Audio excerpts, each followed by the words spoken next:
Amém, irmãos.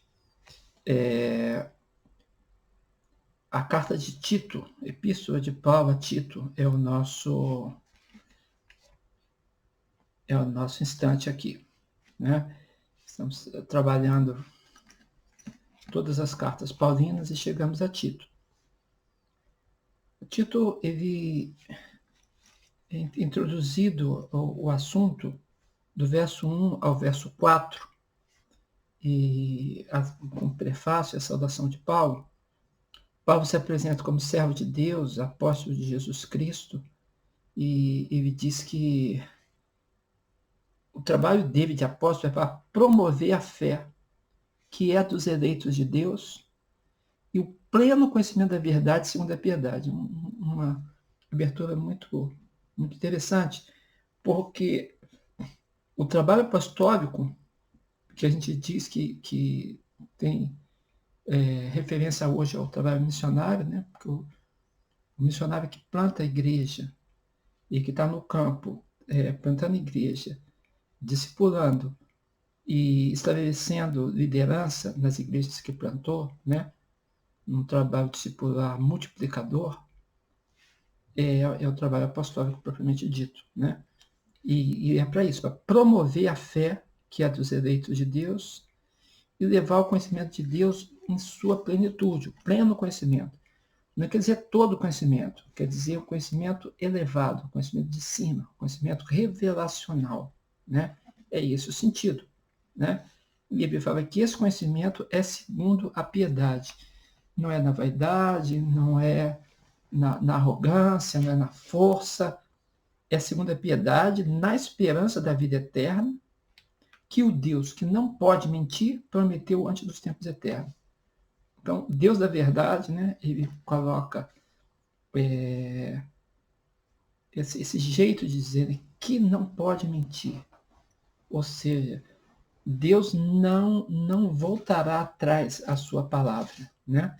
A salvação é para acontecer, para se realizar e efetivar inteiramente.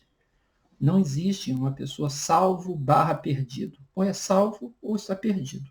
É um dos dois, né? É assim que a palavra de Deus apresenta, né? E ele falava assim: e em tempos devidos manifestou a sua palavra mediante a pregação que me foi confiada por mandato de Deus, nosso Salvador. Então, a salvação, ela é entregue ao mensageiro de Deus para que ele leve a outro, entendeu? Não chega em você e fica estagnado, né? Segue a outros.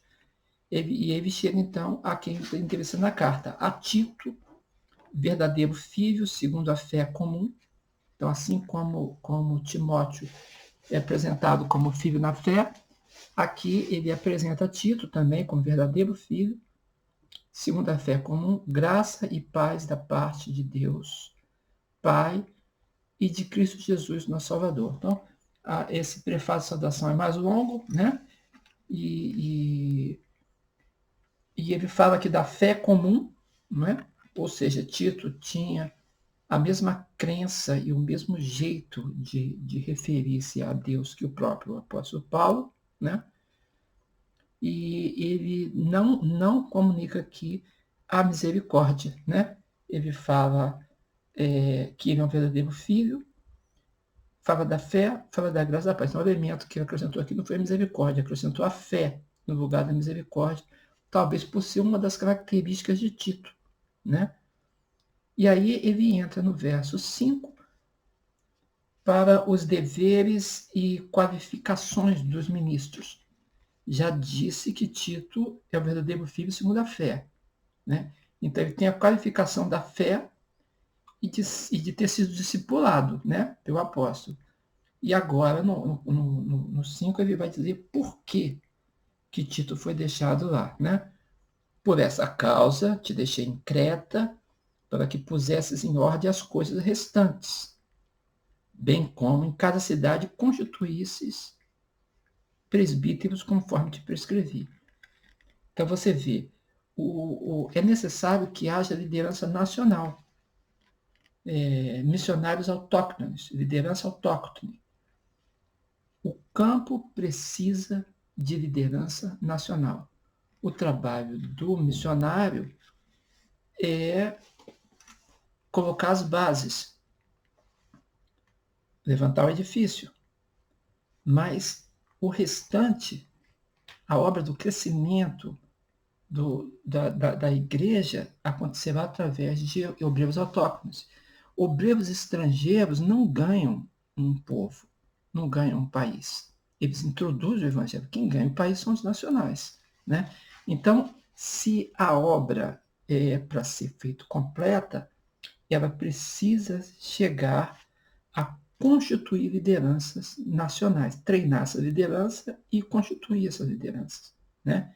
Então, é isso que Paulo diz, né? Foi prescrito para Tito fazer isso. E que tipo de liderança é essa que terá a igreja? Alguém que seja irrepreensível. Eu estou no verso 6 em diante do capítulo 1 de Tito. Alguém que seja irrepreensível, marido de uma só mulher, que tenha filhos crentes que não são acusados de dissolução, nem são insubordinados. Então, sempre aquela questão que Paulo fala em Timóteo, né? Como é que alguém vai cuidar da casa de Deus se não cuida da sua própria casa, né? Então, ele diz, né? Os filhos do ministro não podem ser acusados de dissolução, senão significa que ele não é apto para lidar com a própria casa, né? E às vezes a gente encontra, né, os ministros com a família toda alquebrada, os filhos problemáticos, cheios de pecados, acumulando pecados e envergonhando a igreja.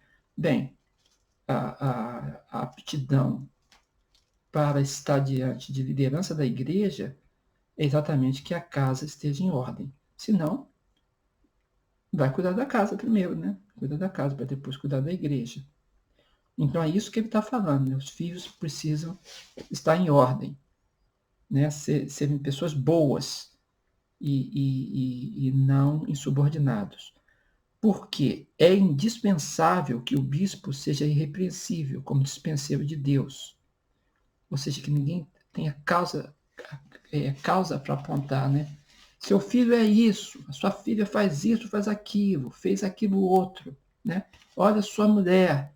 Então, ele fala aqui, tem que ser irrepreensível, como dispenseiro de Deus.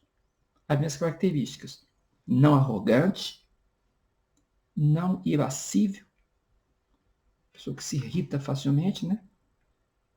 Não dado ao vinho, não violento, não cobiçoso de torpe ganância. Antes, hospitaleiro, amigo do bem, sóbrio, justo, piedoso, que tenha domínio de si, apegado à palavra fiel, que é a segunda doutrina, de modo que tenha poder para exortar pelo reto ensino, como para convencer os que o contradizem. Então, os contradizentes sempre existirão nas igrejas, sempre existirão no discipulado. Agora, se é uma liderança levantada por Deus, ela tem que ter aptidão tanto para convencer quanto para quebrar a contradição, porque senão a igreja não vai entender nada. Se o líder não consegue responder, quem conseguirá? Né? Então, essa é a liderança que se coloca qualificada para ser colocado como nacional, autóctone, nas igrejas.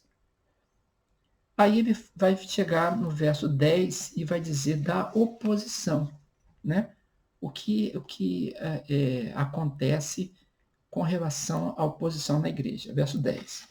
Porque existem muitos insubordinados, pauradores frívolos, enganadores, especialmente os da circuncisão, porque os judaizantes estavam lá, né, querendo impingir leis, regras, mandamentos do Antigo Testamento, né, e não, sem entender a graça de Deus em Cristo Jesus. Aí Paulo diz, é preciso fazê-los calar, porque andam pervertendo casas inteiras, ensinando o que não devem, e ainda o fazem por torpe ganância. Foi mesmo dentre eles um seu profeta que disse: cretenses sempre mentirosos, feras terríveis, ventres preguiçosos. Então, mesmo dentre eles, se levantou a pessoa falando aos cretenses, né, que eles deveriam, que eles eram difíceis, né? E o Paulo falava assim, tal testemunho é exato. Quer dizer, uma pessoa ruim falou isso, mas está certo na acusação. Ele fala, então repreende-os severamente, para que sejam sadios na fé e não caiam nessa condenação desses falsos líderes. E não se ocupem com fábulas judaicas, nem com mandamentos de homens desviados da verdade. Porque Paulo está sempre falando, não se achegue a pessoas complicadas, não se achegue a pessoas polêmicas. Cuidado com os ensinos que parecem profundos, mas conduzem à perdição. Não se afaste da simplicidade do evangelho. São os conselhos dele. E aqui em Tito se repete isso, né? E ele diz, todas as coisas são puras para os puros, mas para os impuros e descrentes não existe pureza em nada, porque tanto a mente como a consciência deles estão corrompidas. Então, se mente e consciência estão corrompidas, tudo que eles pensam, tudo que eles imaginam, eles pensam que tem sensualidade, dificuldade, tem perversão, né? Então, a maldade que está neles é refletida no que eles pensam dos outros. No tocante a Deus, professam conhecê-lo, entretanto, negam por suas obras. É por isso que são abomináveis, obedientes, reprovados para toda boa obra. Se são reprovados, não deviam ser liderança, né? Então, ele fala assim, é preciso fazê-los calar, o verso 11, né? E o verso 16, estão reprovados. Aí entramos, então, no capítulo 2. Quando nós entramos no capítulo 2, tudo isso foi falado sobre os desviantes, os hereges, os complicados, né? Os líderes que não deviam estar liderando. Aí entramos no capítulo 2. De 1 a 10, tem uma exortação para uma conduta digna, entendeu? Uma conduta certa e um testemunho condizente, né? Então, ele vai falar no capítulo 2, de 1 a 3, sobre os homens e as mulheres idosos. No versículo 4, vai falar sobre o comportamento das mulheres jovens. De 6 a 8, vai falar dos homens jovens. E no 9, ele vai dizer a respeito dos servos, né? Então, dessa forma, nós temos esse capítulo 2 inteiro de exortação de conduta, né? Olha só, 2:1. Tu, porém, fala o que convém a sã doutrina. Quanto aos homens idosos, que sejam temperantes, respeitáveis, sensatos, sadios na fé, no amor e na constância. Ou seja, se já é idoso, seja sensato, né? Não caia na condenação. Seja sadio na fé, busque ao Senhor, né? Esse seria um bom conselho. E as mulheres? Mulheres idosas, semelhantemente, ou seja, semelhante também respeitáveis, também sadias na fé, no amor, na constância, semelhantemente. Que sejam sérias em seu proceder, não caluniadoras. É como se fosse assim, não sejam fofoqueiras, é isso que ele quer dizer, entendeu? Não escravizadas a muito vinho, sejam mestras do bem. É o que se espera de alguém que chegou numa idade e agora tem o que compartilhar, né? A fim de instruírem as jovens recém-casadas a amar ao marido e a seus filhos. Ensinar as jovens mulheres a serem sensatas, honestas, boas donas de casa, bondosas, sujeitas ao marido, para que a palavra de Deus não seja difamada. Por quê? Porque se vê o mau comportamento das mulheres, as pessoas falam assim, o evangelho não é bom. Entendeu? Porque aquelas mulheres são insubordinadas. Então, é esse o sentido que a Bíblia está falando, né? E quanto aos moços, né? A juventude, de igual modo. Então, assim como as mulheres têm que ter toda essa sensatez, os jovens também. exortam para que em todas as coisas sejam criteriosos, né? Porque o jovem às vezes é muito desvairado, né? Ele fala, não, ande com critério, torna-te você também, Tito, pessoalmente padrão de boas obras, para que as pessoas olhem para ti e saibam que a liderança tem algo a comunicar. No ensino, mostra integridade, reverência, linguagem sadia, linguagem irrepreensível, para que o adversário seja envergonhado, porque não tem o que falar de você. É esse o sentido da palavra aqui, entendeu? E os servos? Em tudo obedientes ao seu Senhor, dando-lhes motivo de satisfação. Não sejam respondões. Olha que palavra interessante, né? Não furtem, porque tudo isso é possível acontecer, é um erro, mas faz parte da natureza humana buscar o erro, e ele fala pela correção da palavra, pelo contrário, deem prova de toda fidelidade, a fim de ornar em todas as coisas a doutrina de Deus, nosso Senhor, para que as pessoas deem glória a Deus pelo bom comportamento que nós temos, né? E aí vem os benefícios da graça de Cristo a partir do verso 11. Na verdade, de 11 a 15, ele fala sobre esses benefícios, né? Portanto, a graça de Deus se manifestou salvadora a todos os homens, educando-nos. Interessante, né? A graça de Deus é pedagógica, ela educa para que, renegadas a impiedade e as paixões humanas, vivamos no presente século sensata, justa, piedosamente, aguardando a bendita esperança. Então, o cuidado que nós temos, né, com relação à doutrina de Deus, a graça de Deus vem sobre nós e nos ajuda a santificarmos a nossa vida, né? Porque esse foi o exemplo do nosso Senhor. Verso 14. Porque ele se entregou por nós, a fim de nos remir da iniquidade e purificar para si mesmo um povo zeloso de boas obras. Então, é isso que Deus espera de nós. Por isso, Jesus morreu pelos nossos pecados, nos resgatar das trevas e nos trazer para a luz, né? Ele fala, diz essas coisas, exorta, repreende com toda autoridade e ninguém te despreze quando você fizer isso. É a palavra dele no verso 15. Aí o capítulo 3, que é o último capítulo, são só 3 capítulos em Tito, ele diz bem assim, lembra-lhes que se sujeite aos que governam, as autoridades, sejam obedientes, estejam prontos para toda obra. Ou seja, na sociedade, sejam bons exemplos. Não apenas na igreja, mas na sociedade.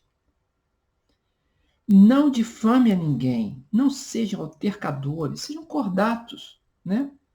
Então, a cortesia é boa ao crente, dando provas de toda a cortesia para com todos os homens. Pois nós também outrora éramos nécios, desobedientes, desgarrados, escravos das paixões, sujeitos aos prazeres, vivendo em malícias, invejas, odiosos e odiando uns aos outros. Ele fala, todos nós éramos assim quando estávamos longe de Cristo. Quando, porém, se manifestou a benignidade de Deus, tudo mudou, porque nós fomos salvos.